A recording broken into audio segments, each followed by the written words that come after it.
the Toronto Blue Jays took the series against the Baltimore Orioles. And Vladdy, I know it doesn't matter anymore, but that felt good. It wasn't pretty. There were some chinks in the armor, if you will, but they managed to take 2 of 3 from one of the best teams in baseball, a division rival. You know what? At this point in the season, you take the little victories, right? Yeah. Oh, yeah. And 20 games of Vladdy hitting 500. You Oh, take the dude. playoffs away, and it's kind of that Barry Bonds syndrome of like, oh, we won't make the playoffs, but we've got this one player who is can't miss for the last month, for And the last month we, and a half. oh, dude, it has been just a pleasure to watch that man swing a bat the last 20 games and forget that most of the season, honestly. So we're going to dive right in. Hello and welcome to the Walk Off, everybody. Thank you so much for tuning in. My name's Scott Belford, joined normally by the best co-host in the biz, Adam Mack, but he is off camping this weekend with his family, playing dad and good husband. So bringing in my favorite dude to talk baseball with outside of Mr. Mac. Joel Laflamme, hey, call me on TikTok. My dude, we have a pile of stuff to get to. We're going to talk Vladdy. We're going to talk this series win over Baltimore. We're going to dive in to that Mark Shapiro press conference. And I know that he is not your favorite dude. You have been pushing a narrative that I wasn't 100% on board with. I'll be honest, dude. But after listening to that press conference, it just kind of clicked in my head of like, this guy, we'll dive in. We'll dive in. Arrogance is the word that I'm, the word of the week, if you will, when it comes to this front office. Alejandro Kirk, with Vladdy hitting like he is, dude, nobody's noticing. But Kirky has literally been on fire for a month, and he's been the best offensive catcher in baseball the last 15 games. Again, when Vladdy's doing what he's doing and hitting over 500, it's easy to not notice a guy hitting a paltry 330. But he's looking like the version that we all fell in love with when he got the nickname Captain Kirk. So we'll dive into those numbers. We'll check in on the new guys, La Perfido, Bloss, Clase, Wagner, and then we'll take a quick look at the playoff standings. I know that if you're a Blue Jays fan, you probably haven't been following too closely the last month as the Jays are nowhere close, but there's some surprises, dude. Not to spoil it, but the Atlanta Braves outside looking in right now. Yeah. NL wild card is a wild race. It's incredible. It's so fun. It really, really is. NL wild card right now is kind of what this extended playoff system is all about. It is. Yeah, And really giving extra teams fun, making more teams within enough games to take a shot at it, and then you get a fun wild card for the last 6 weeks, 7 weeks of the season. It's kind of the plan, I think. And there are downfalls to it. We saw it last year with an 84 team win team making it and then going to the World Series. So I guess there's argument on both sides of like, you know what, maybe an 84 win team shouldn't be there, but they also got hot at the right time and look at what they're doing. And the Diamondbacks kind of doing it again here. Very much so. Very hot right now. Okay, let's talk Blue Jays. I was at Wednesday's game and kicking myself, Joel, that I didn't choose to go Tuesday or Thursday. I somehow managed to pick the most Blue Jays game I could, which is a 3-2 lead going into the 7th, just to watch this bullpen completely blow up again. I mean, dude, Zach Pop, listen, I know there's not a lot of other guys to go to here. I mean, we're watching this front office do stuff like Genesis Cabrera hits the paternity list and they're literally buying, who did they get? Tommy Nance from the Padres. Like they're just going to the scrap heap and grabbing what they can because they need innings. But yeah, Genesis Cabrera went to the paternity list and he's single. No, if you can get out of this Blue Jays bullpen, you're going to take that opportunity. I mean, Ryan Burr we saw him. He's been actually all right, but I mean, I watched him firsthand on Wednesday blow that lead. Almost last night. Almost last night. Yeah. Yeah. Yeah, last night. Going in Oh. 7-3, and we pulled it out 7-6 by the skin of our teeth. So the Baltimore Orioles, when you watch this team, I guess my question for you is, did they let their guard down a little against the Blue Jays in this last series? Yeah, I think so. I also don't really love their deadline pickups, Yeah. right? Like I figured that there would be a little bit more just kind of like based off of our history of when an opportunity arises and you think that there's a big, huge, long window ahead, don't put all your chips in because, oh, this is a big, don't affect future winning. But that's fleeting. Like, I don't think this situation with Baltimore is fleeting. I think they'll be a competitive team for a long time. But at the same time, you don't want to, you have an opportunity right here in a division and a World Series, to be completely honest. And I feel they were a little bit lackluster at that deadline. There's a I couple was more a games little that they surprised. do. I mean, especially you watched Trevor Rogers pitch against the Jays on Wednesday, and I mean the Jays didn't touch him up as much as they should have, in my opinion. I mean, he really was hittable in that Wednesday game, and he managed to, dodge a few bullets and come out with. I don't think he got the W. They chased him in time, and the Jays saw a lot of pitches from him. I mean, the start before that, he got roughed up pretty hard. I just felt like, very much to what you were saying, underwhelming bolstering of that lineup at the deadline when I think they could have afforded to go in a little bit more. I know there was even rumors that they would move Jackson Holiday. I never thought that was an actual possibility. However, they do have an embarrassment of riches right now in that minor league system. And the more you look at the Baltimore Orioles 26-man roster, the more you start to realize they're going to need to make some tough decisions, man. They should be bolstering areas of weakness with some of these prospects because there's not a slot for all of them, Joel. There's just not. Yeah, and with Craig Kimbrell kind of faltering at the back end of their bullpen, Felix Bautista being down, you don't want to have that good of a team and not be able to lock it down in the last 2 or 3 innings, lose a game at the end because you don't have the arms to finish it. So it just seemed like there were a few really, really good bullpen pieces out there that might have cost a little bit, but that they shied away from. Yeah. Okay, let's get into Vladimir Guerrero Jr. here, buddy, because this is just one of the more exciting things happening as a Blue Jays fan. He is all worldly right now. I mean, he's putting up historical numbers. I don't know if you saw this stat, Joel. So players with 35 plus hits, 10 plus doubles, 10 plus home runs, and 10 plus walks over a 20-game span in MLB's modern era, and I'm using the term modern fairly liberally here, but Babe Ruth in 1922 did it. Roger Hornsby with the Braves in 1928. Lou Gehrig with the Yankees in 1936, and Joe DiMaggio in 1937 with the New York Yankees. The other one on this list of 5, Vladimir Guerrero Jr. I mean, this sort of thing, this sort of run hasn't happened in 80 years, 85 years. Yeah. DiMaggio, once again, Vladdy doing DiMaggio like things, right? Wasn't it DiMaggio's home run record that he broke as a 22-year-old, and it's good to see. It's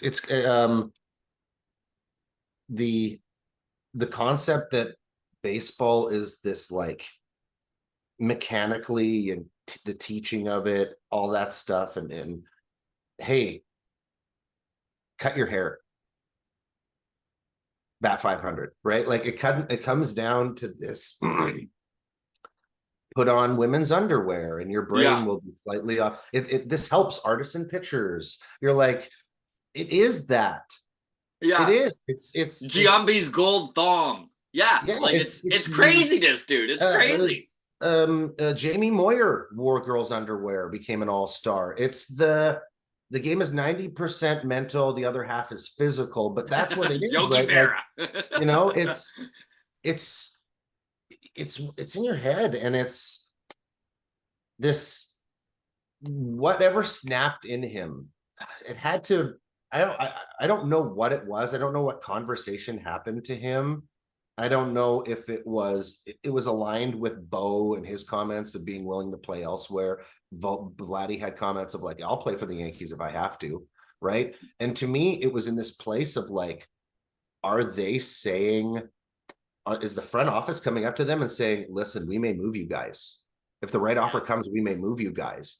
And hearing that was that like, I always put the haircut to this kind of like, I have to remove my heart from these decisions type thing that Vladdy did. Like he's at 25 now, and this is a business, and I have to go out there and approach this thing like a business because I'm the commodity here. I have to be worth as much as I possibly can when I become a free agent. And I have to put aside everything that is like the love of the game and all of that stuff truly matter. But like, this is the transition into professionalism, right? Like, Whatever he is doing, it is working. And he should not stop doing it. Whether it's the haircut, whether it's finally all come together with his swing and he's found his power, whether it's this infusion of young Dominicans that have come up from the minor leagues like Leo Jimenez and Stuart Baroa, who look at him like he is, you know, on a whole other level, like a big brother type of thing, and leaning on him for his help. Whatever it is working. I mean, over his last 20 games, we'll get into the hit streak numbers itself, but this is another kind of cool stat. So Vlad has 11 home runs and 10 doubles in this 20 game span. The other dudes with 11 plus home runs and 10 plus doubles in 20 game span, another elite group, man. It's Aaron Judge this year, Mookie Betts 2018, Jose Ramirez 2017, Edwin Encarnacion in 2015. Blue Jays fans might remember that ridiculous May Edwin had in 2015. I think he had like 17 bombs in May. Like, it was just such a insane month for Eddie. And I will remember it forever because it just felt like he was never going to stop hitting dingers. And then you got Richard Hidalgo back in 07, Albert Bell in 95, Junior Felix 94, and Mel Ott all the way back in 1929. So very, very elite stuff. The hit streak itself, dude, absolutely asinine, the numbers. Like, it's just insane. He's hitting 507 in 20 games. I don't do 507 on rookie mode in MLB The Show. Yeah. Over 20 games. He's 37 for 73. He's got an on-base percentage of 575 and a slug. A slug. Like, listen, if this was his OPS, I would still be mind-blowing. And this is his fucking slugging percentage. 1,068, an OPS of 1643. The man is past video game mode. Yeah. Right now, he is everything we dreamed of. It's completely ridiculous. Everything we dreamed of and more that he would be. And it's that situation of you can't get rid of David Ortiz at 25. You can't. And it's there's the doubt in it. Imagine this production out of a everyday third baseman. Yeah, and I mean, we will talk a little bit about it. Vladdy struggled Wednesday at the hot corner for the first time since he's kind of gone back there. He's still, man, he gets in his head sometimes. That you could just see the wheels turning, buddy, when he was I think it was the 7th inning, and on the run, barehanded, should have just eaten the ball and just tried to play hero. I mean, they were already, he had just made that error. We talk about this. You and I are ridiculous in the movies we like, but the replacements with Keanu Reeves, like it was a quicksand type of moment there, right? Where he was just trying to make up for a mistake he already made. This is stuff he's got to stop doing. But again, like he's so young, and I don't know if he's going to stick at the hot corner or not, but I am so fine with this season, him being given a little runway there again. Like who cares? This season is done. Yeah, it's if you can get him league average at third, then you get to go out and get a first baseman. Yeah. You get to go out and get a first baseman, and that is where a lineup, the core of a lineup comes from, because your third baseman is your 3-hole hitter. That's a gift. Usually it's a left fielder, a first baseman, right fielder. Mm-hmm. Your third baseman is your best hitter. So go and you can build an offense around. We're seeing confidence in Vladdy we haven't seen since 2021. Like he is showing a hitting acumen that I thought was lost. And he has found it, and his peers are starting to believe too. This was a tweet from Keegan Matheson. He says, Victor Martinez walked by our scrum with Vladimir Guerrero Jr. tonight. And while Victor was passing, he said to me, he's going to be better than his dad. Like that rhetoric had stopped. That sort of talk had stopped, and it has started again. The ascension is real, man. Like, especially what he is putting together recently. So on June 22nd, Vlad had an OPS of 763. He's sitting at 932 right now. Like, if he's going to end with over 1,000 OPS, dude, he's kind of in a race for the batting title in the AL. Now, I know that Bobby Witt Jr. would need to literally fall on his face pretty much for this to happen. I mean, Witt Jr. is doing insane stuff in Kansas City. He's hitting, I think it's 349 right now, 348, something like that. Vladdy's sitting at 321. Stephen Kwan is sitting at 332. So Vladdy is third in batting average in the entirety of the American League. Yes, he would need some help to actually be in the batting title contention realm. But it's not insane. It's not insane. He's in the batting title contention off of the last 35 games he's played. Mm-hmm. He's gone from batting 270, 275 to batting 319. What is he batting now? He's batting 321. 321. And I'll say this, Joel. A lot of people are saying that this is all because of this hot streak. But you go through his numbers. Since April 28th, this man is hitting well above 300. Yes, he had a rough April, but that is it. And I know that his power didn't come, and that's why his OPS jumped so much from 763 to 932 since June 22nd. It wasn't that he wasn't hitting before that. He just wasn't hitting dingers, which is a real quick way to increase your OPS if you start banging them out of the park, right? So in 331 plate appearances at this point, he raises your batting average too, because you can't catch a homer. You hit a 437-foot ball. There's no defensive play to be made upon it.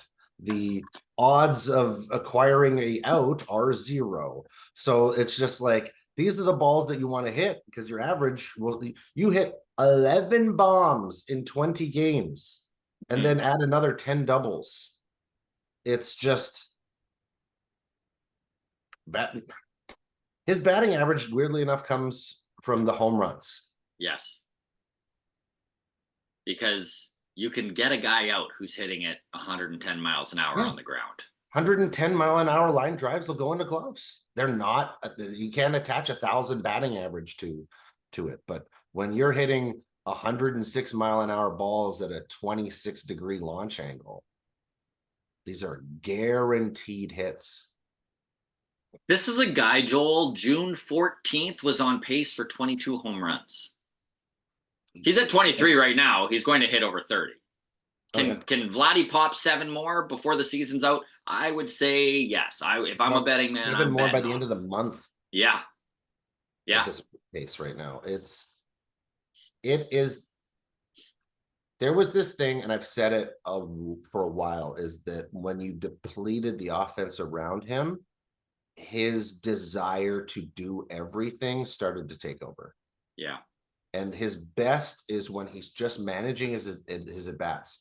He goes up, he doesn't try to stretch or look for a ball that he can't handle. He's patient, he's aggressive on first pitches. That was something he wasn't for 2 damn years. He stopped jumping on first pitch meatballs. And that list of guys that you had mentioned with the 10 home runs, 11 doubles over that span, it's nice that Edwin is there in his ear saying, this is what I'm doing in Spanish, saying, hey, this is where I am. This is how I got hot. We've got similar body types. We're both righties. We're looking to do the same thing. We've got great power opposite field. There's a lot in my game that is similar to yours. In fact, very similar body types, very similar positionally on the field. Third base, first base, where are you going to put them? Kind of weird hybrid ball player of like, oh, we'd love you to be at third a little bit more. And yeah, it's just that's a good guy to have in his ear. It's just a really, really, really good guy to have. And I know that the narrative sometimes is that Vladdy only gets it done when the pressure is off, which I think is really an unfair spin on what's going on with this kid. I mean, yeah, the power seemed to get zapped as all of the power hitters that were around him left this organization. And then, as a young kid with a ton of power will do sometimes, he put, like you said, all of that pressure on himself. And to watch what he's doing right now, he's so free and easy at the plate. He's aggressive, but not overly aggressive. You know, like I even on Wednesday Live watched him take one that was just on the outside corner, but he didn't even flinch, Joel. Right? Like it was just like he knew it was a ball as it left his hand, which is so hard to do. You have to be dialed in on a level that most guys can't even get to. So I think that there is a reason to be cautious with the idea of a 12-year, $350 million deal. But I also strongly believe that even had the Blue Jays signed him long-term back in 2021, who knows if he would have dipped down so bad, right? Knowing that he doesn't need to worry about all of that extra added stuff. Like at this point, Vladdy's going to go to free agency. I'm not saying that he's not going to be a Blue Jay. I think that the only way that he would sign a long-term deal with the Toronto Blue Jays is if they overpay him right now. And I have zero belief that this front office would ever do that. It's so baffling. That's so baffling to me. It's just, my mind, what is the point of their existence then? It's just like, it's not that I dislike our front office at their jobs. I dislike them as air breathers, people that consume the air on this planet. It's like there could be a few less people on this planet sucking in valuable air, because I don't know how you put yourself in a position with a player like this. This is it. This is what you get for a franchise player. And the buy low, sell high. This is another situation where there he was having solid years, but not the expectation that you would have. And to see that this player still has all the talent, it's in his head, it's more what's around him than what he's doing, right? Seeing that it's between the ears and knowing, oh, he was at a low at this point. We could have thrown 280 at him. We could have, maybe 300 was maybe viable 6 weeks ago for 2 years. That was a deal that they could have thrown. Now, impossible. Now he thinks he's the best hitter on the planet again. And you're right. He will want. There's no reason not to test free agency. There's no reason. Yeah, there's just not. Numbers there's just not at this point. Biblical. Yeah. So it's just like, what's the point of all of this, right? What's the point of the last 7 years, right? If you can't lock that up, you didn't lock it up when you were supposed to, and now he is so hot that you can't secure him because he's going to want to test free agency. Who are we? What are we? What's the point And of all this? Joel, this is a perfect transition to get into the Mark Shapiro press conference that he called on Wednesday. And this press conference, man, it really made me think that the Blue Jays problems are systematic. You know, like they come from the very top down. They're distributed throughout this organization. And Joel, my friend, you have said all along that Shapiro at the helm was at the helm of this ship, right? You were like, listen, the buck stops at the top. This isn't Ross Atkins' team. And I was starting to believe that that might not be fully the case. I bought in, dude. Like, I mean, it had been since March 21, the spring, since we even heard from Mark Shapiro, right? It's been all Atkins doing the lip service. And it was all renovation and excitement for the new season talk. And before that, we hadn't heard from him until he had to clean up the mess Ross Atkins had with his little presser after the Jose Barrios and getting swept in the wild card scenario, right? And there's some listeners, I guarantee, that are like, yeah, no shit, Scott. But there are baseball organizations out there whose president of baseball operations is actually the one who oversees the business of baseball operations. They're not God, they don't need their fingers in the pie of the players they're putting on the field, the team operations. That is left up to the general manager. And then listening to Mark Shapiro talk, man, like there were a few things that stood out. Like the arrogance was palpable. The language. Dude, it's like he sat down and was like, hey, what are some things I could say that would be super corporate speak and not relatable to anyone that would piss off an entire fan base? Like, he just came across so disconnected, just to use one of his words, disconnected from the rest of us. Like, man, the line that got me was, contextually, I'm a huge believer in stability and continuity and that those things are competitive advantages. Fuck right Contextually, off. Legitimately, fuck right off. Like, think about how asinine that is. Imagine you have a team of janitors, right? They don't clean up the area, but you're not going to get rid of them because they know where the fucking garbage cans are. What are we doing here? What are we even doing here?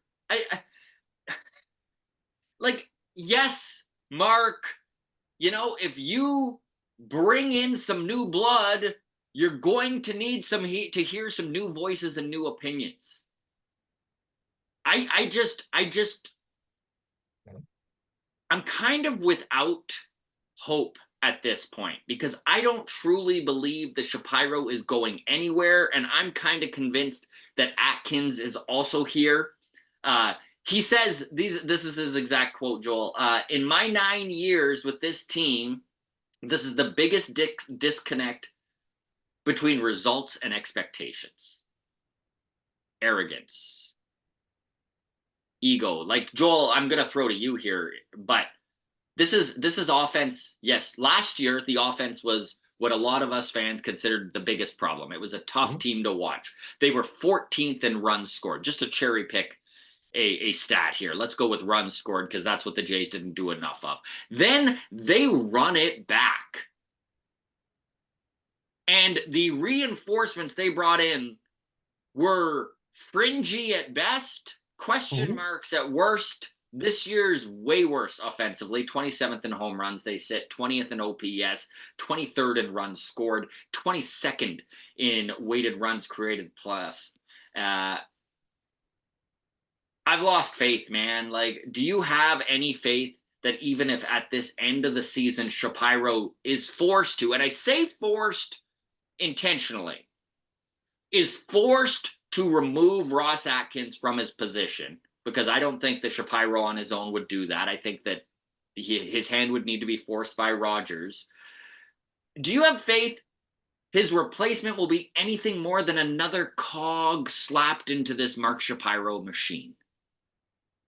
Oh, I am and this isn't a new, this isn't a new thing for me. I hate Mark Shapiro. I've always hated Mark Shapiro.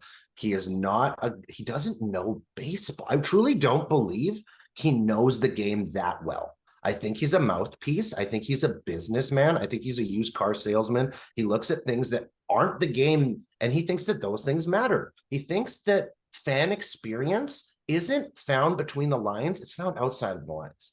Okay, this is a dumb baseball man, period. He has always been a dumb baseball man. They made the greatest baseball movie of all time about how he is a dumb baseball man and how he uses everyone around him to make his decisions. And those people that he chooses can't be good because he's the one who chooses them. It's a terrible circle of pain, and he does not know what he's doing. He does not know how to assemble a team. He sits there and says that his information gathering skills are decades behind. They sit there and they go, we're trying to find out what the problem is. We don't know why we're not scoring runs. The problem is you got rid of your hitters. It's very basic Moneyball stuff. If this guy is a good hitter, then why doesn't he hit good? Thank you. Okay, it's very simplistic stuff like that. It's not this. They're so behind the analytics and drunk on the analytics that they don't understand team construction. They just don't. They don't understand how literally Moneyball says runs. You don't need to buy wins. You need to buy runs. That's what we're trying to do here. We're trying to buy as many runs as possible. This is how many runs we need to win. If we get this many runs, we will win. Mm-hmm. And we had that many runs. We had that many runs without allocating any money off of our payroll. We had that run differential. It was just given to us. They fell into it, it seemed. The best run differential they ever had, they fell into it. And then all of a sudden they go, well, this point of strength is what we need to deplete to win. The thing that we had that makes us a winner always, 800 runs a year.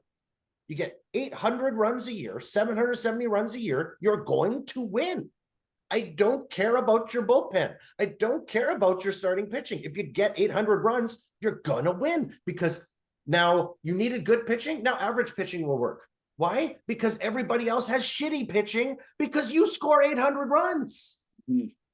So they got rid of that and they kept pulling away from it and spending money, but getting rid of our strength, our identity, what makes us who we are.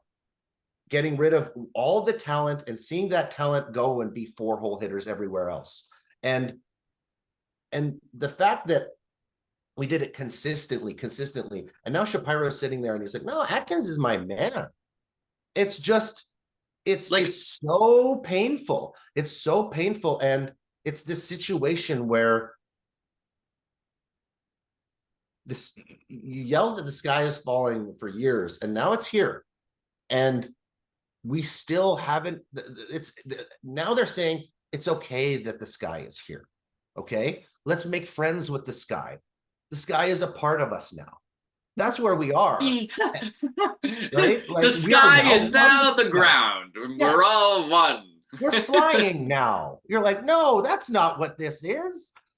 And so it's just, it's painful to see the collapse, the probably most embarrassing 5-year stretch, even though we made the playoffs for so much of it. It's probably the most embarrassing 5-year stretch because of the potential of where we were in 2021. A window that seemed 8 years deep with 3 divisions, a couple of World Series in there. This is unfuck-upable. And holy shit, did they fuck it up. Like, Joel, I even, like, looking back, man, because I bought in. I gave this front office the benefit of the doubt. I gave them the benefit of the doubt in 2017 when they lost out on Edwin over being headstrong and pulling the deal for him to just go to Cleveland for less money and less years while we're sitting there with Kendrys Morales. I let them have that one. I stuck with them when they refused to bolster at the trade deadline in 2021. Mhm. I stayed with them when they refused to bolster at the trade deadline in 2022. Fuck, dude, I was even one of the idiots who stayed with them when they completely knee-jerk changed the direction of this team to defense and pitching first in 2023. But, like, you know the old saying, right? Fool me half a dozen times, shame on me, but fool me half a dozen times plus one. And, like, or I'm messing that saying up, but you know what I'm saying. Like, I, I'm so done with the lip service from this front office. And I even had started to buy into the fact that this was all on Ross Atkins' shoulders. I actually was starting to think that, you know what, with all of the time and energy and work that goes into renovating a $1 billion building, with all of the time and work that goes into increasing payroll and dealing with the suits at Rogers, all of this, I thought maybe Shapiro really is um, giving some autonomy to the guy that has been at his side for 10 years plus. And then hearing that press conference, all I could think is, Scott, you stupid moron. How could you be had again? Because it was just the most corporate, the most obvious that the buck stops with him sort of press conference. I don't even know why he threw it. Like, I don't even understand why he did that at this point. Like, I mean, outside of maybe he feels he can take some of the heat off of Atkins and he doesn't need to fire him.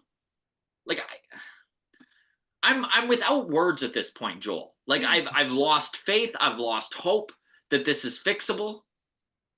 How, looking back, this is just a random, spin-off of where we're talking, but did you think that we actually had a chance at Ohtani now in the offseason? Or that Ohtani was really using us? Because Yeah. I really don't think there was a chance in hell that he saw this organization. He talked to those guys and thought for any, you know what? He probably went to the training facility and thought that that was good. And then Shapiro showed up and Yeah. started to talk. And then Otani's like, I don't even speak this language as a first language. I know this is bullshit. I can smell bullshit, and this is bullshit. I'm like, there couldn't be a way that he came in knowing what he knows about baseball and see these two fucking morons Yeah. and go, oh, I can use this team to bolster that Dodgers offer. It really seems like that, because there's just no way in hell. And we had so much to go off of what you said to start. The pieces that we brought in were there were backup plans, and they were backup plans because our primary plan was an impossible plan. Yeah. It was an impossibility that they put all their chips. We can get Ohtani. You're drunk. You're drunk and insane and stupid. Get out of here. Stop wasting your time. You should have been focusing on other pieces and not being the second place team in this race is going to be fucked when it comes to acquiring what they need. And you were second. You can't finish second in this race. And they did. And Joel, I hate getting this worked up about stuff, because I do find that when I get this angry, that the level-headedness that I like to approach baseball with kind of goes to the wayside, and I let the emotion take over. But that said, I do think that, I mean, here on the walk-off, we've given them enough leeway. Like, calling for new blood at the top of this front office is not outlandish at this point. Look at what they have done, which is a lot of nothing. And I'm not saying that making the wild card and getting into the playoffs isn't a big deal, especially when you're playing in the American League East. It is. But to constantly need to relearn these lessons, to be so arrogant and have such an ego. Like, and I will say, listen, there is not a front office in sport. Forget about baseball. There's not a front office in sport that doesn't make mistakes. It's how you correct from those mistakes and what you take and learn from them that makes the difference between a good front office and a great front office. And I mean, this was a good front office. I don't even know if it's that arguable they're there anymore with how much they refuse to self-evaluate and correct on the go, because they just haven't been. I mean, think about Shapiro saying that this is the biggest disconnect from the talent that they have in the last 9 years. Like, and that he still believes in this talent, which is great. But what numbers are you looking at that you're like, we can run back a sample size of 162 games with very little upheaval? In fact, let's take Brandon Belt, one of the best hitters in that 2023 lineup, and replace him with a guy who's 5 years older. And I'm not even shitting on the Justin Turner signing. If the Justin Turner signing was more along the ilk of the Daniel Vogelbach, where they're like, listen, I love what this 39-year-old does. We don't give a fuck about money. We're going to spend the $13 million. He is more of a bench piece at this point, but he's a guy who can come off the bench. He's got the baseball acumen to step in and go on a hot streak for a couple of weeks. And he's more of that Danny Vogelbach type of guy rather than going to the scrap heap. And like, rather than Daniel Vogelbach. Rather than Daniel Vogelbach, Kevin Kiermaier, like the redundancies. And I really liked IKF, man. He surprised everyone in Blue Jays Nation, right? He came out and overperformed from his career. And I think moving him at a high point was a good move. I like the prospect that they got back from the Pirates. And I think that there is, to get a 22-year-old in AA who has that kind of power, great. But the only reason they were able to do that is that they fucked up in the first place in bringing him in. Why do we need Ernie Clement and IKF? Why do we need Dalton Varsho and Kevin Kiermaier? There's redundancies throughout this whole lineup. And Kevin Biggio and Santiago Espinal and Davis Schneider. And it's just like all these guys are the same guy. Yeah. All of these guys are the same guy. They all roughly do about, the one guy might get 5 more homers. One guy might be 5% better on defense. One guy might be 5% better on the base paths. All really good bench pieces. Are not even like, some of them are just bench pieces, right? And that was a big chunk of our starting lineup. Oh, we're just going to rotate all of these not really starters. It's okay. We don't need a starting second baseman, starting third base. You can be a team that contends without starters. You're like, even the Tampa Bay Rays don't operate in that fashion. And listen, the Tampa Bay Rays is probably the organization that's the closest to operating in that fashion, but they do it with a payroll that is 1/3 of what this Toronto Blue Jays payroll is doing. I'm just so frustrated with what this team has become. And after hearing Shapiro talk, all I could think, dude, is nothing's changing. How does this change in 2025?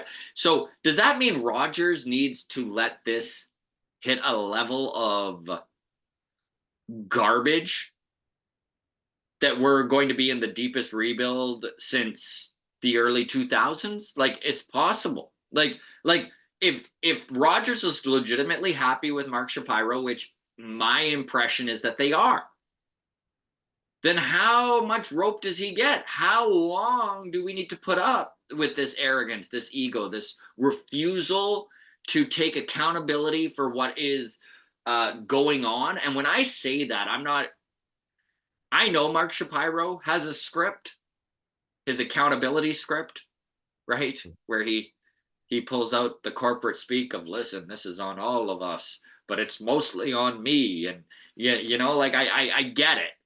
He has said the right things, but I don't feel like there's any actual accountability. And in fact, there's a lack of accountability even within this fucking script of his. You know, like the disconnect he talks about between talent and what happened. I mean, that's on you, bro. Like, That's I don't know. I just I've think talked of myself into a hole here, but I think of his line in Moneyball. That's how we do things in Cleveland, yeah, right? Like that's how we do things in Toronto, right? It's just fly by the seat of our pants. We think what we know what we're doing, but then when we fail, it's okay for us to sit there and go, we're trying to figure out why we don't know how baseball works, is what they come out and say. And you're like, you're fired. You're fired. The first time you say that, you're fired. yeah, You are fired. Like the first time, 2.5 years, like I was so on the fire train so quick. It was just like, oh, fire them. It's like, Joel, we're in a playoff. We're making playoffs. Fire them. They don't know what they're doing. They're building this team wrong. We need these guys. You got rid of Marcus Semien. Like you're killing these players. You killed Bo. Everybody, the fan base is like, I don't know if Bo's really the guy. No, Bo's the guy. He knows baseball. I trust Bo as the GM of this team. I trust Bo as the fucking president of this team because you could see it on his face that he always knew. He was the one guy who was just sitting there and he's just like, we're going to try to go out there at the beginning of this year. He knew that we were fucking yeah. shit. He knew. And that's why this Contextually, guy is the way he is. contextually, even Bo knew. He knew. Bo had his fucking finger on the pulse of this team. And he knows that when you send Marcus Semien out and you send Chapman out and the pieces aren't coming back in, he knows the game. And they're like, no, we're the front office. We know more than you do, Bo. And he's like, no, you don't. You don't know more than I do. We had a winner. You failed. You fucked it up. And now I don't want to be here. I don't want to be here because you're stupid. And I don't want to be run by stupid people. And I don't love the game anymore because of you. That's what I see in Bo Bichette. I see a guy who you stripped the love of because it was there. It was perfect. We were where we needed to be. You didn't need to touch the fucking thing. And they touched it, and they touched it in all the wrong places. And now Bo feels like molested. That's what he is. He's like, you molested this fucking team, and I don't want to be a part of it. And my hamstring and my knee hurts now. And he's doing this stuff because he doesn't want to be a part of this kind of baseball anymore. It's disgusting. And I really do think that's why his numbers have dropped. Because he comes out there, no way we're winning. No way we're winning. He's a competitive guy. And to be competitive and to kill your competitiveness, but to say, oh, we're going to be competitive. He's the guy who you fooled that many times. He's not going to be fooled again. And that's why I think he's checked out. Yeah. He's the Who right now. He won't get fooled again. And I will say to everyone, the grounds crew listening, like, my apologies, you've had to just listen to us yell for the last 15 minutes. But like, I don't know how everyone else felt about that press conference. I haven't been that worked up about a press conference maybe ever. And we've seen some doozies from Ross Atkins. But it just made me feel so hopeless for this organization that I love so much. And I know that I'm an idiot sometimes. But you know what this idiot's not doing? He's not running $1 billion baseball company. Okay? Like, how about 9 years is enough? Like, this is the thing. For him to even come out and be like, in the 9 years that I have been here, I'm like, stop saying how long you've been here. Like, you're not doing yourself any favor. It's been a fucking decade, dude. 9 years of having the most money in this team's history. You got the money. You got the money and you got the roll of the dice. You got the lucky moment when the shields were down on the Red Sox and the Yankees. Do you know how often that happens? It doesn't. It happened for a 3-year span. The Yankees and the Red Sox shields were down. They were weak. Red Sox, instant turnaround. Here they are. They're back. They didn't need they're back. Red Sox are back. Yeah. They're going to be competitive. Okay. Yankees go get 2 bats and that's it. 2 bats in the core of the lineup. some decent pitching. That's all they need. Baltimore, youth stacked for a decade. And now what? Your window was the last 5 years. Do you think it's good? Do I trust Shapiro and Atkins against a legit Boston, New York, and Baltimore? Fourth. Their dream is beating Tampa, who will probably still beat us. I was just gonna say, and that's counting out the Tampa Bay Rays, which has really not worked well for us over the last decade. Yeah. No, you're talking about, it's like, hey, it's okay. We failed the greatest window that we've ever had since 1991. And now the window's shut. Trust us with no window.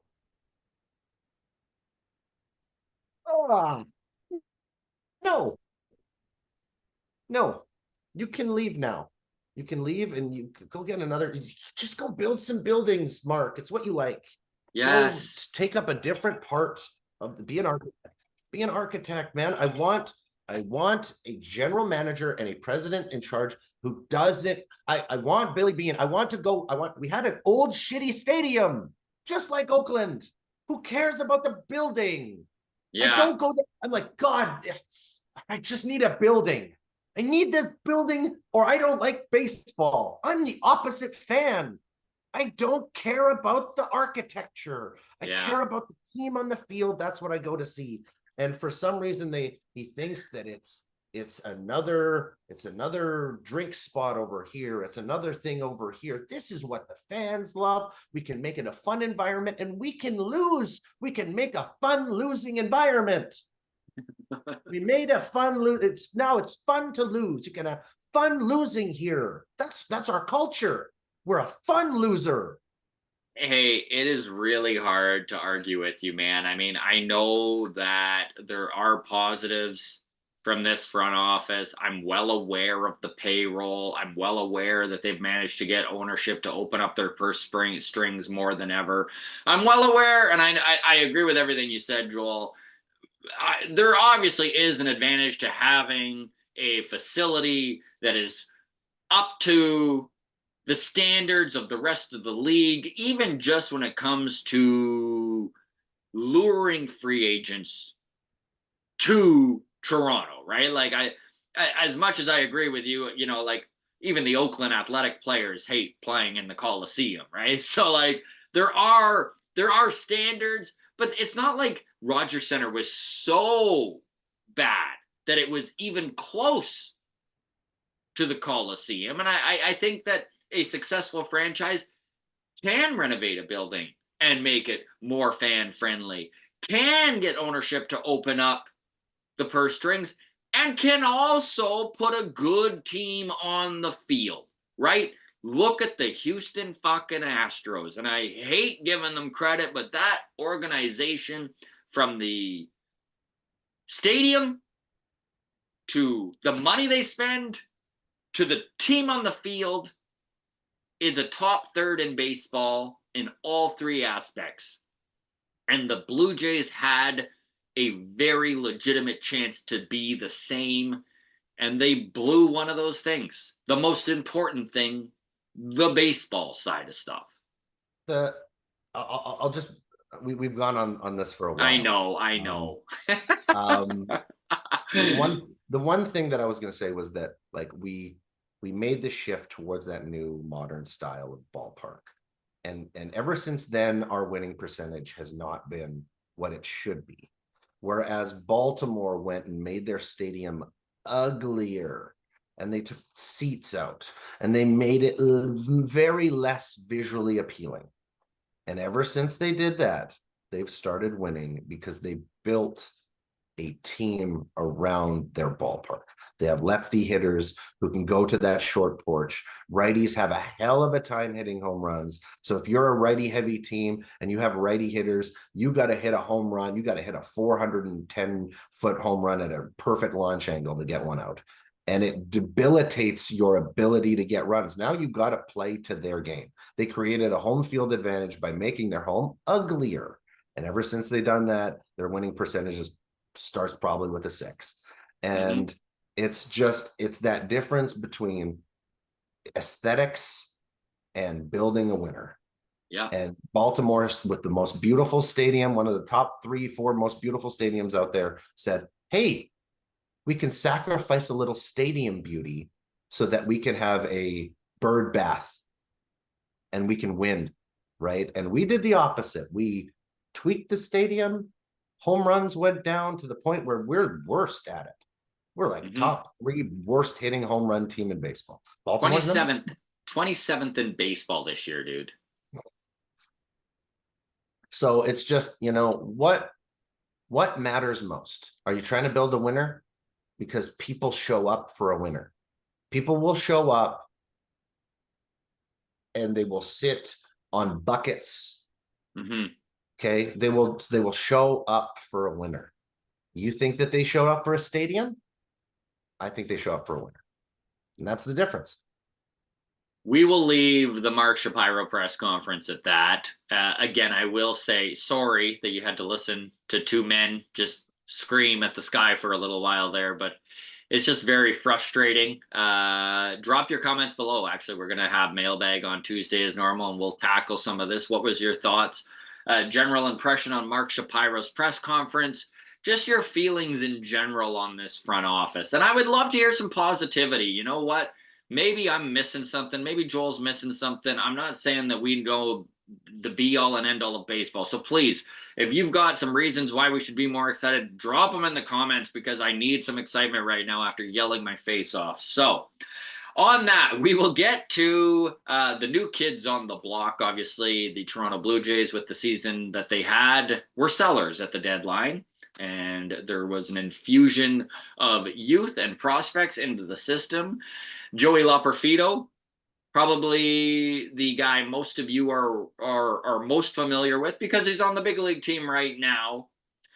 And he has struggled out of the gate with the Toronto Blue Jays. Joel, I know one of the things that was a black mar on his stat line is that he strikes out a lot and really needs to work on his bat to ball skills. So the stat I'm about to give just kind of highlights what I just said there, but he's struck out 13 times in his 25 plate appearances with the Blue Jays, 0 walks. Mm-hmm. So Loperfido definitely needs to work on his approach a little bit. Also, could we take a smaller sample size? Sometimes guys just, if you're just not seeing you take a small sample size of like 3 or 4 games when a guy's not seeing the ball well, you're going to get stats just like that. 25 years old, made his major league debut this season. There is a lot of hype around this kid. He's got good speed. We watched him round out a triple just recently. Good in the outfield. So there's a lot to be excited about, but Joey Loperfido's strikeout rate definitely needs to come down if we're going to expect to see him in this lineup regularly. Jake, go ahead, buddy. I was just going to say, I think with him, I feel like some off-season mechanical changes really help hand placement. I feel like there's a lot of movement in his stance. He's almost got like a Julio Franco stance where his bat's kind of like this instead of this. Yeah. It's like this. And he's up there with this kind of like that stance seems like there could be a little bit more efficiency added there to get some bat to ball skills. Just get the hands ready, less movement in advance of the pitch. And I think you could probably some subtle tweaks there would go a long ways. And I think that is something that is very difficult to work on mid-season after a trade, right? Like there's a lot going on in this kid's life. He just uprooted his entire family. He's now a Canadian. He's in a different country. Yeah, I mean, the off season is really going to be the time to put in the work if you're Joey, and I'm excited for it. I do believe in this kid. I just think that right now we're kind of going to need to just put up with what he's doing, which is striking out a lot. There will be, I guarantee there'll be a couple weeks where we're super excited about Loperfido. He's not striking out like this. It's the way baseball goes. There's ebbs and flows. But the offseason is definitely going to be a time to kind of keep an eye on what Joey's doing and if there's any new stances or any new approach come the spring. Well, and that strikeout to walk ratio is it's a situation where you're going to come up, you're going to see this stuff, and you're going to get frustrated because the pitches are rather unhittable at this league. It's just the way it is. You have to. You're in Double A, you're in Triple A. The amount of mistakes that you see, twice as many, twice, 3 times as many mistakes. Yeah. And it's a patience thing. It's you're not going to be able to tackle 9 quadrants of the strike zone in this league. Nobody, Vladdy at his peak can. That's probably, there's very few people who can tackle all 9 quadrants. So you have to really create, you got to, with walks comes pitch selection, comes power. The more you walk, the more you slug, because you're swinging at pitches that you can handle, right? So you look at that amount of strikeouts to walks. Once the walks come up, everything should come up. Same thing with Vladdy. When he equalizes that strikeout to walk rate, the slug comes way up. Jake Bloss was another piece that they received in that Yusei Kikuchi trade with the Houston Astros. He's in Buffalo right now. Starting pitcher. He had his major league debut this year as well, and it looked not great. I think he's at like a 7 ERA or something like that. 3 starts, all of them 3 to 4 innings. He's also 25 and also a guy who, Jake is 23. Young, right? He's in AAA. We'll see how things go. He's had 1 start. It's looked okay.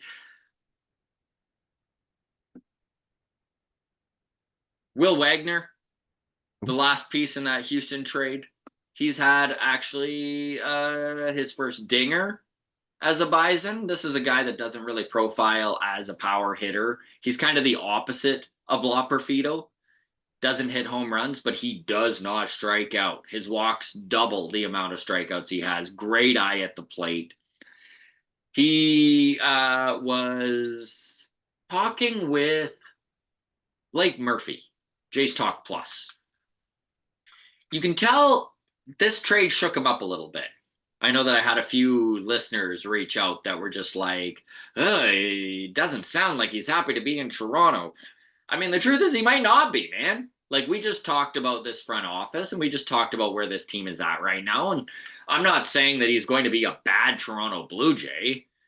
Just give the kid some time. It's still like 10 days in, right? Like, since this all happened.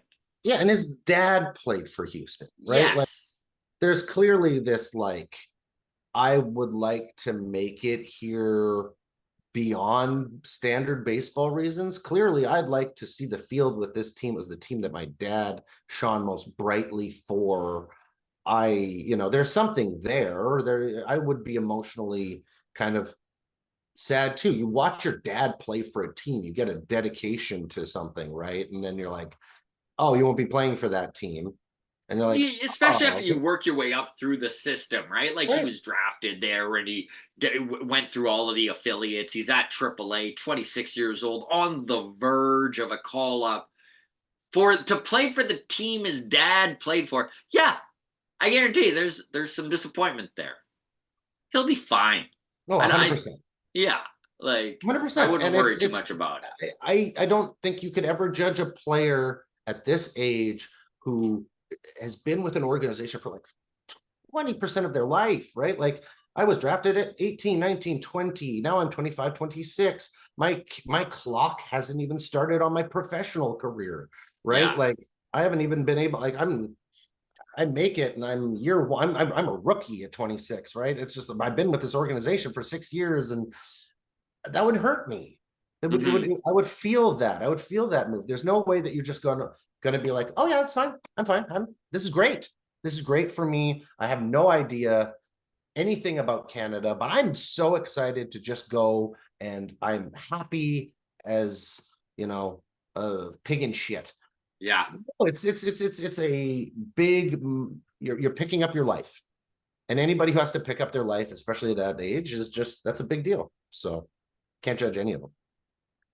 Last but not least of the new kids on the block that we're checking in on, Jonathan Clase, who they received from the Seattle Mariners. He is now the number 7 prospect in the Blue Jays system, currently with the Buffalo Bisons. And my goodness, Joel, I don't know if you saw any of those highlights from the last couple Bisons game. That kid can play the outfield. 22 years old. I mean, the way he was roaming the outfield and tracking down balls. I know Devon White is an outfield coordinator, in this system. He had tinges of Devon. I don't want to compare a 22-year-old to Devon White. That's a very unfair comparison. But the stride and the way that he takes reads off the bat was very Devon White-esque, like a gazelle. Exactly. It's like the old John Deere. Nothing runs like a deer. And then I remember it going into the announcers and then being like, except for Devon White. And I thought that was such a clever line as a 10-year-old boy. I was like, yeah, Devon White. He does run like a deer. Yeah. Clase also hit a couple of dingers in Buffalo since joining the team there. He's a speedster, first, bat second. And I think that just a little maturation and seeing what some reps in AAA will go a long way for this kid. I do think that they are going to give him an opportunity in the bigs before the end of the season. He's already made his major league debut with the Mariners this year, playing a couple of games, has a few stolen bases under his belt. I think that it would serve the Blue Jays well to see what they've got in him. Again, we're well aware of Blue Jays fans, Joel. We've seen this before, and I don't want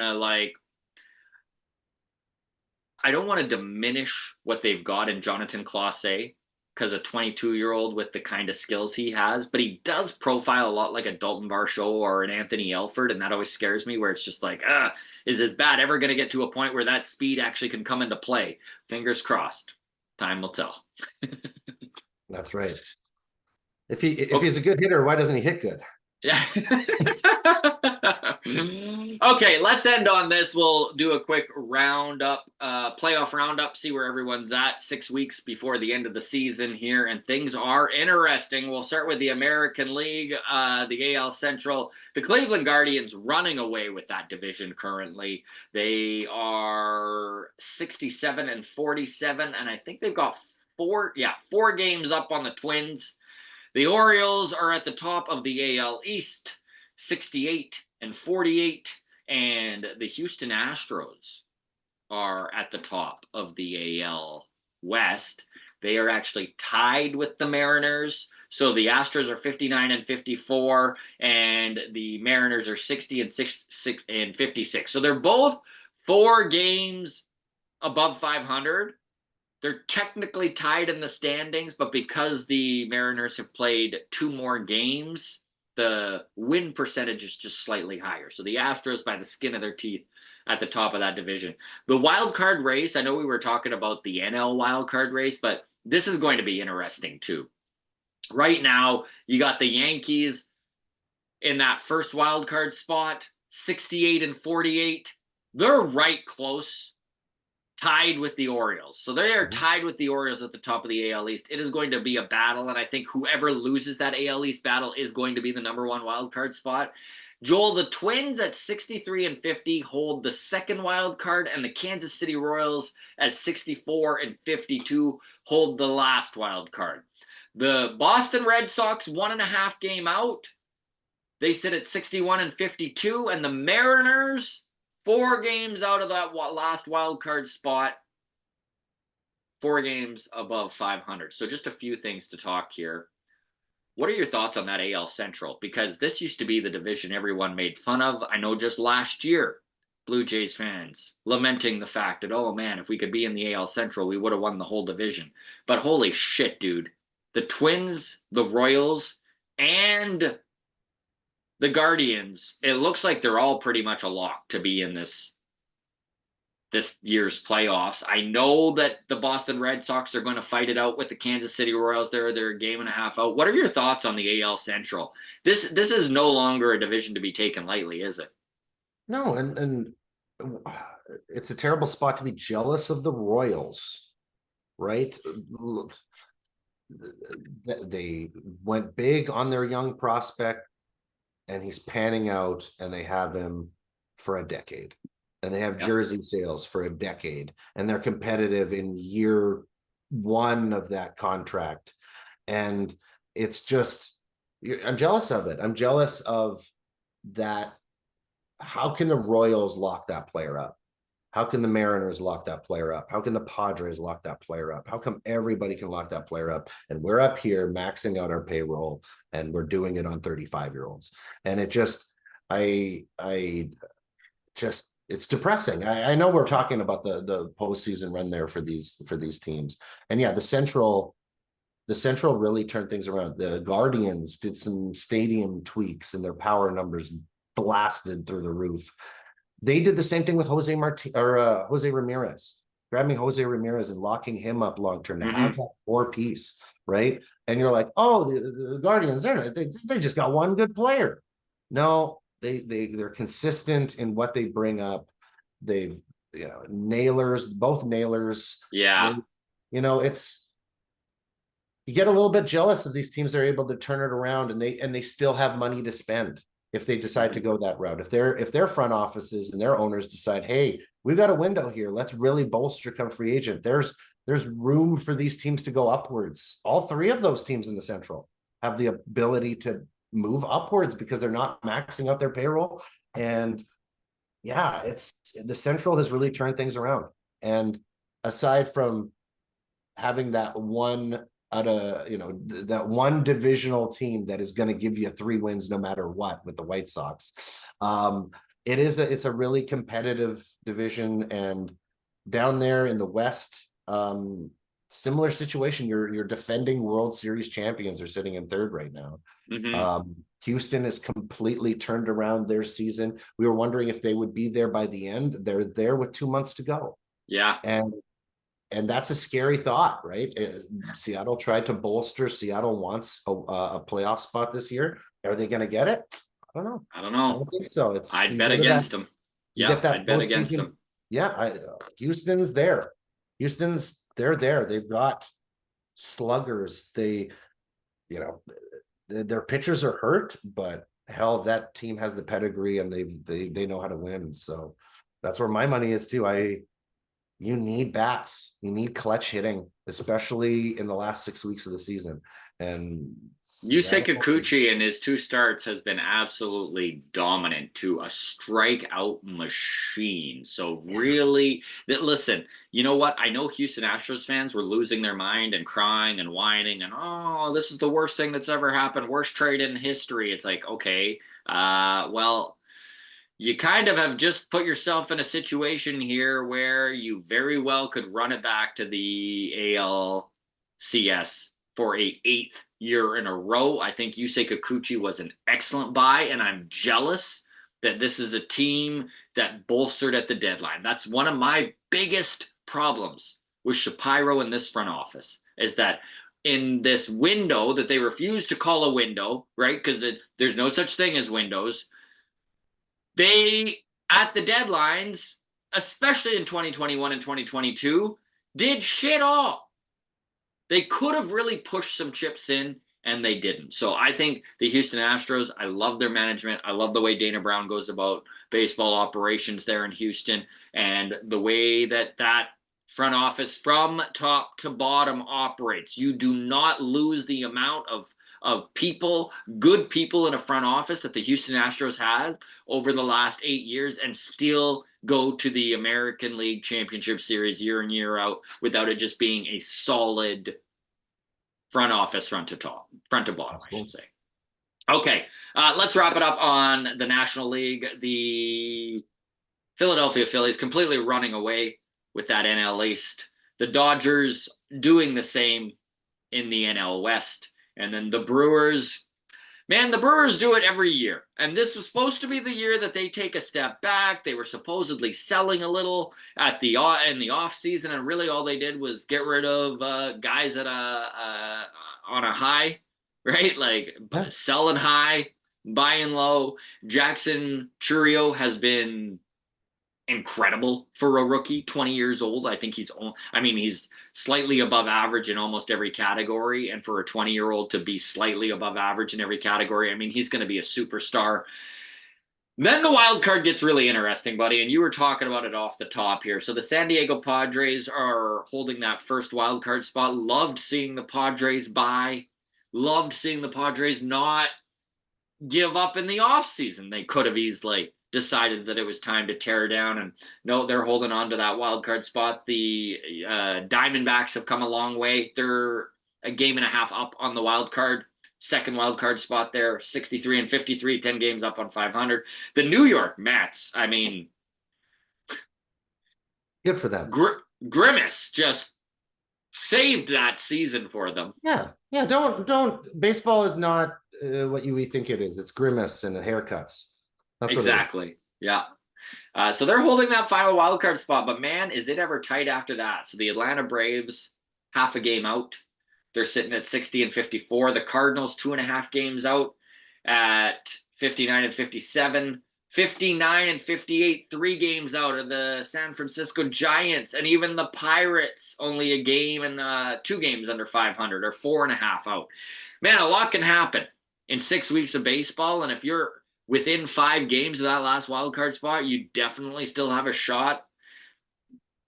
As a Jays fan, I'm just going to enjoy this National League wild card race and watch it without any of the emotional damage that my team does to me. And try and enjoy as much baseball as I can. Because what else do you do? You watch the NL and you get to watch all the Blue Jays have fun in the NL. Yeah, right? that's Kiermaier right. and Lourdes and Moreno and Teo and Kevin. Oh, they're all having a great. Oh, aren't they having a good time? Good time playing baseball. So you can cheer for the Blue Jays, just not the Blue Jays. Blue Jays. Yes. Just make it a more general term. And on that, we'll call it a show. Again, I know that this was a very yelly episode. Apologies. But do appreciate you folks following along. Feel free to hit that subscribe button and the like button. It's always appreciated. Joel LaFlamme, hey, Kami, buddy, thank you so much for coming on the show here. Always appreciate it. Always love having you. For everyone listening, Baseball Town is this Thursday, so if you are in Toronto, definitely should come check out the most fun live baseball talk show, I'd say, in the country. I mean, I don't know if there's another one out there, so we're going to go with that. This week's guests are going to be Rob Wong, so formerly Jays Talk. That's what Show Ali is doing now, but he's now working on the independent scene. Still a huge Jays fan. Rob Wong, very excited to have him. We've got from Long Toss, Baseball Jen is going to be a guest. Very excited about that. And then from the Walk-Off Mariners, we've got Juan Forno, and fingers crossed, Jesse Litch, former Toronto Blue Jay, is in town. He has said that he's going to do his best to show up Thursday, but isn't going to be able to confirm until about a day out. So hopefully we have former Blue Jay Jesse Litch. And on that note, I will say goodbye to all of you. Thank you very much. We will see you Tuesday for Mailbag. Take care.